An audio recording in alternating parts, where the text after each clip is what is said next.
pu observer cette année en discutant avec les annonceurs et les agences, c'est qu'il y a une vraie tension entre la problématique de l'engagement émotionnel qui va plutôt favoriser des formats longs et la problématique média de complétion qui, elle, naturellement, va favoriser les formats courts.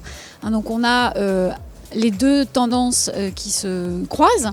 On a à la fois de plus en plus de formats courts et de plus en plus de formats longs avec des problématiques différentes. Sur le format court, on va avoir des formats qui doivent vraiment être conçus pour être très efficaces en très peu de temps. Donc il faut limiter l'encombrement, faire en sorte que le message soit très clair et très simple à comprendre par l'utilisateur. Et donc sur les formats longs, il y a une autre problématique qui est la problématique de la distribution en fait, de ce type de format, parce qu'on ne peut pas forcer les utilisateurs à regarder une vidéo pendant 2 minutes. Donc ça veut dire que le contenu doit être excellent, il doit être pertinent pour l'utilisateur et qu'il faut trouver également la plateforme qui permet de distribuer ce type de contenu. Finalement, aujourd'hui, on est dans une écologie de l'attention. C'est ce que Tristan Harris a observé il y a 6 ans quand il était à Google, que les mobiles affectent notre capacité à réfléchir, à se concentrer et qu'il faut préserver l'attention des utilisateurs aujourd'hui qui est sursollicitée et surtout pas la détourner et les forcer à regarder des publicités. Et donc par rapport à ça, le seul modèle viable de notre point de vue, c'est vraiment de faire en sorte que l'utilisateur choisissent de regarder la publicité. Donc il faut attirer son attention. Et ça, c'est vrai que c'est compliqué, mais on a des techniques pour le faire. Et puis ensuite, lui laisser le choix de regarder, sachant qu'on va lui pousser des publicités qui sont pertinentes par rapport à ses centres d'intérêt. Sur mobile, on a besoin d'1 seconde pour processer une publicité d'un point de vue cognitif. Donc 1 seconde, ça va très vite. Et en 1 seconde, il faut donner à l'utilisateur des raisons de regarder la publicité.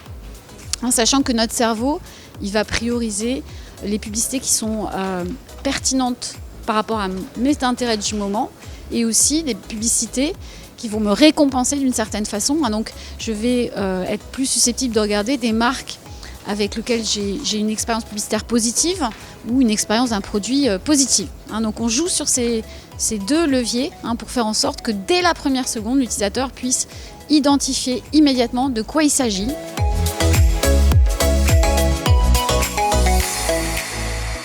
Aujourd'hui, il y a une prise de conscience que les investissements médias engagent l'annonceur par rapport à ses choix.